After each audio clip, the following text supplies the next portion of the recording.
আসসালামু আলাইকুম। Bengali home cook চ্যানেলে আপনাদের সবাইকে স্বাগত জানাচ্ছি। আজকে আমি আপনাদের সাথে শেয়ার করব দেশি মুরগির ঝাল ঝাল ঝোল তরকারি। এটা আমি সম্পূর্ণটা করেছি বাটা মশলায়।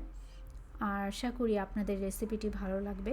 আর বাটা মশলায় তরকারি রান্না খেতে খুব ভালো লাগে, একটু অন্যরকম টেস্ট পাওয়া যায়। আমি একটা চিকেন নিয়ে নিয়েছি মাঝারি সাইজের এবং কেটে পিস করে নিয়েছি। তারপর কিছুটা লবণ এবং হলুদ দিয়ে মুরগিটা আমি মাখিয়ে নেব।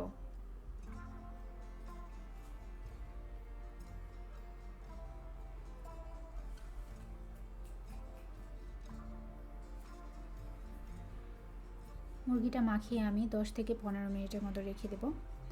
তারপর একটা বাটিতে কিছুটা কুসুম গরম পানি নিয়ে আমি 4-5টা শুকনো মরিচ দিয়ে দিচ্ছি। শুকনো মরিচটা আমি 10-15 মিনিটের মতো ভিজিয়ে নেব যাতে নরম হয়। 10-15 মিনিট পর সেই মরিচটা ব্লেন্ডারে নিয়ে কিছুটা পানি অ্যাড করে দিচ্ছি, সেই গরম পানি। আর 2টা মিডিয়াম সাইজের পেঁয়াজ কেটে নিয়েছি, 5-6 কোয়া রসুন কেটে নিয়েছি এবং 1.5 টেবিল চামচের মতো আদা কুচি করে নিয়েছি।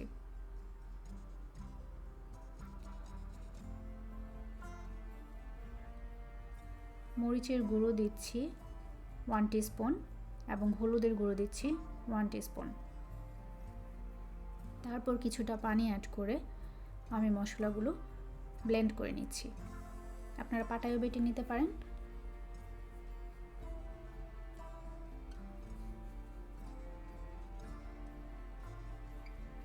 একটা মিহি পেস্ট তৈরি হবে।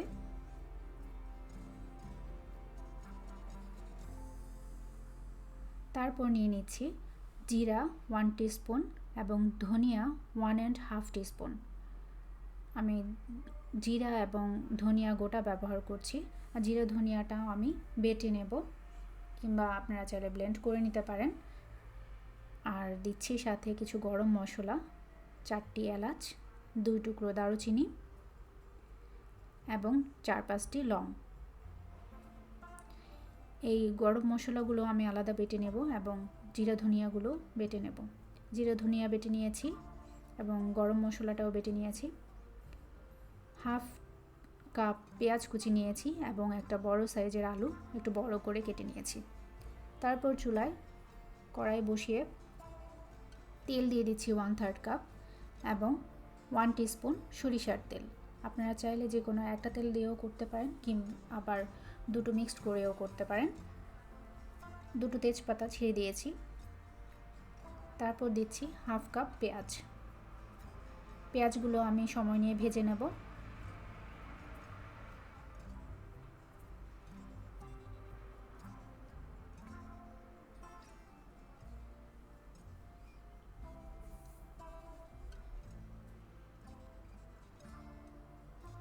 পেঁয়াজটা নরম হওয়া পর্যন্ত ভেজে নিচ্ছি।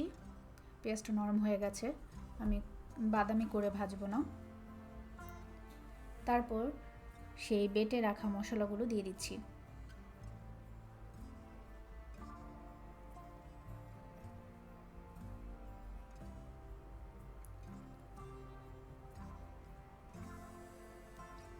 এভাবে মরিচ বাটা দেওয়াতে টেস্টটা কিন্তু অন্যরকম আসবে।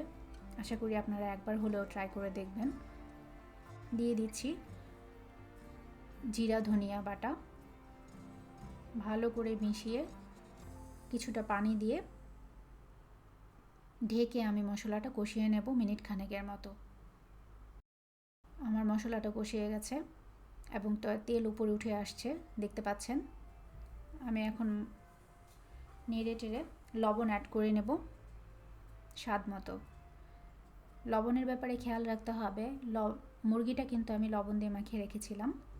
তারপর আলুগুলো দিয়ে দিচ্ছি এবং মিনিট খানেকের মতো ভেজে নিচ্ছি।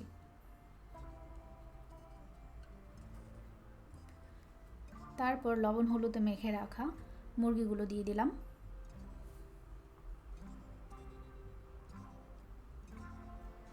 এবং মশলাটার সাথে 2 থেকে 3 মিনিটের মতো আমি ভেজে নেব।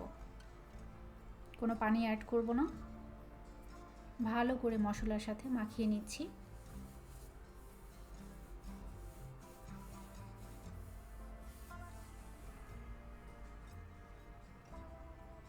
ঢেকে কষিয়ে নেব।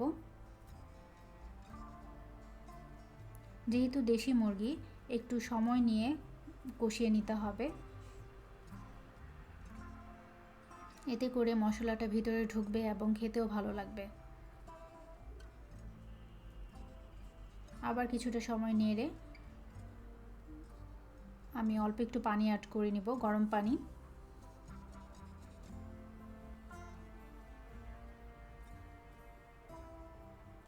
এবং ঢেকে কষিয়ে নেব। ভালো করে মিশিয়ে নিচ্ছি পানিটা, তারপর ঢেকে কষিয়ে নিচ্ছি 4-5 মিনিটের মতো। খেয়াল রাখতে হবে মাঝে মাঝে একটু নেড়ে দিতে হবে যেন নিচে লেগে না যায়, কারণ অল্প পানি ব্যবহার করেছি।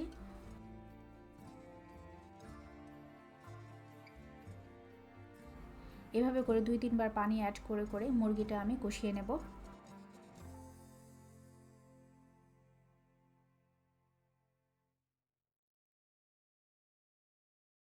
যে গরম মশলাটা বেটে রেখেছিলাম সেটা দিয়ে দিচ্ছি।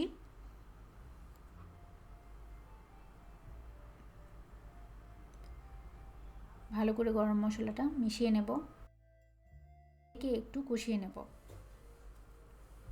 আমি কিন্তু এখন আবার পানি ব্যবহার করছি না। গরম মশলাটা মেখে ঢেকে মিনিট খানেকের মতো কষিয়ে নিচ্ছি। তারপর মুরগিটা ভালো করে নেড়ে চেড়ে আমি পানি দিয়ে দিব 1/2 কাপ,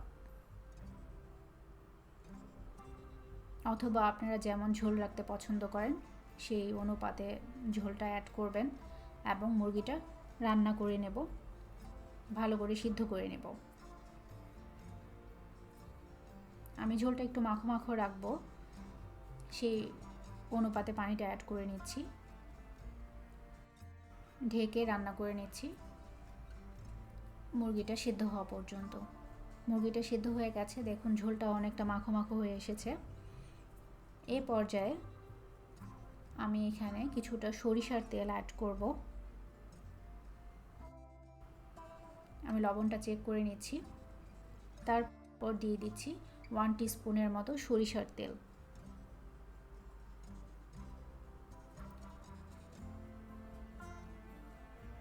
সরিষার তেল ব্যবহারের ফলে এই মুরগির তরকারিটাতে অন্য একটা ফ্লেভার অ্যাড হবে, ঝাঁঝালো একটা ফ্লেভার।